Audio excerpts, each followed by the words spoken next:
I am incredibly excited. I've got the legendary one and only Misha Montana. Welcome. Well, hello. Nice to see you all. Thank you so much for having me. What the fuck? Out of 500 plus videos? That's absurd. What do you do? I mean, but and that's, people don't, it's because before too, it's so regulated with the companies, they're very still on top of that. But when you start introducing amateur, they have where are they getting their direction from? And that's because there isn't any. There isn't leadership, or there's not, like, you call the porn education system to learn about these things. It's like, even like hygiene or things like I didn't know the common practice was douching before scenes until I started doing it. And why would you? It's not like somebody shared that information with me.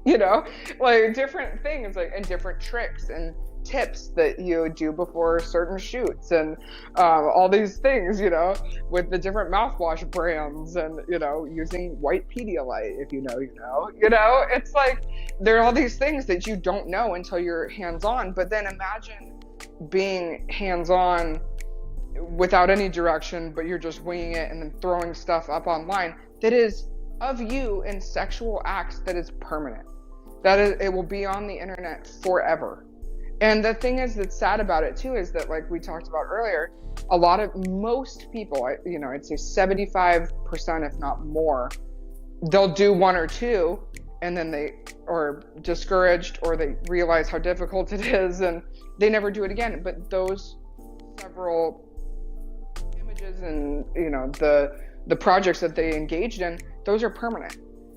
And they're searchable, and they're, employers will pull it up, especially now. Like, we live in such a technologically dominant world where they pull up anything and everything about you, and it will pop up. And it's like, the kids you went to high school with, they're going to share it with so-and-so. If you live in a small community, now you've been labeled as that.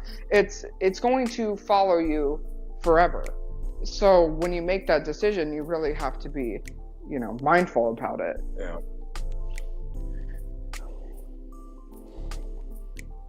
Yeah, no, and I don't think a lot of people,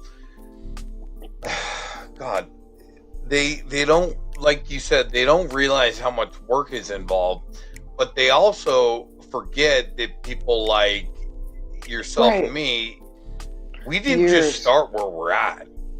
Like, it took years and years and years, and they just, and the thing is, like, one thing I noticed that I see it, I'm sure you see it all the time on Twitter.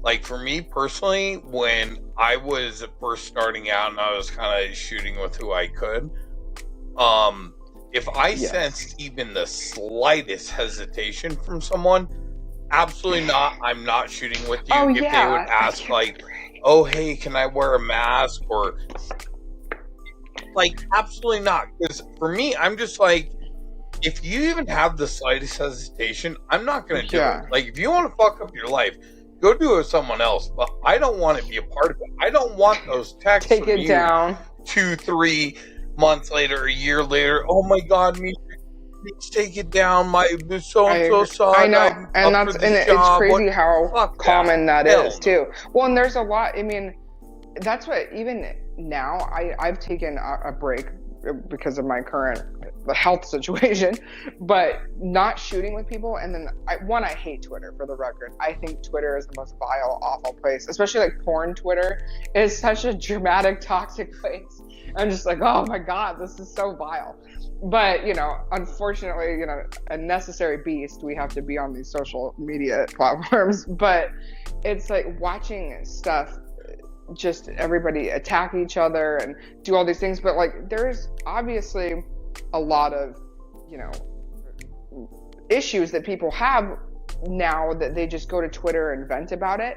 And it causes all these problems. It's like, being careful about who you shoot with is so important these days, more than ever, like you said, because there are so many issues that you can run into now these days, that, not saying they didn't exist before, but it's like, I don't know, everybody's looking for that, their like viral moment, or that attention seeking behavior is so, you know, it's praised even and celebrated now, where something that may not have been a big deal or shouldn't have been a big deal is now just blasted, you know, potential career ending for people. And people don't think before they speak either. So now you go out and you get this sensationalized reaction from people, and it validates whatever feelings you had, but it causes so much damage, you know. And it just, everything that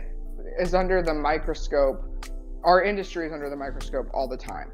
And so to behave certain ways and then to go public with certain things, you know, you have to really think about what you're doing and saying and how you behave in public and on social media. Like, people think it's fun to just go on. Like, I'm very thoughtful about what I say on social media. If I say something on social media, like, I don't tweet every day, I don't tweet every week. Like, if I say something, it's because I am serious about it. So, and not saying that that's what everybody should do, but I think, you know, everybody just like yaks whatever is on their mind all the time, and it causes all this drama and toxicity. And it's like, for what? Like, what is the point of this?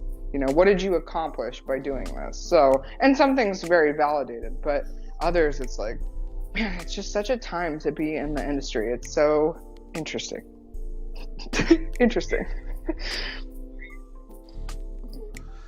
Yeah, no. What you said about social media, though, it's so true. Like, people get on there and air their dirty laundry. And one of my favorite movie quotes ever, and I'm sure you have got plenty to say about this, given, you know, who your boyfriend is and everything. I have. But have you ever seen The Birdcage with Robin Williams? Yeah, but when they're all up in the loft or whatever at the end, and Gene Hackman, says people don't even trust details. All they trust is headlines. And how old is that movie too? It's like, so you know what I mean? Like, and how true. relevant is that now? Well, and that's what's so scary too, is like, and I am a victim of this myself, especially recently. The headlines are just the most. Even yesterday there was a headline actually, and I read it and I'm like, what is this about? And then you read it and the article is totally different, but it's intentionally misleading, it's speculative, and what is the source? That's the thing that I don't, you know, it's so frustrating watching people just regurgitate stuff on social media. They don't read it. They don't read the articles, they don't read the sources, they don't know who the author is, they don't know where this information came from, but they like the headline because it appeals to whatever feelings that they currently have, and that, you know, it validates and reinforces those opinions and thoughts, so they just vomit it back up for everyone else to see, and they share it as if it's factual information when it's not, and most of the time it's not. That's the crazy thing, is that a lot of this information that's out there now, it's like, that's not true. And also, like, you have to, you know, I always play devil's advocate, which people get angry about this, but it's like, you're angry about having to use like an intelligent thought process. Like, you have to understand that there are two sides. You know what I mean? Like, there are two sides to something.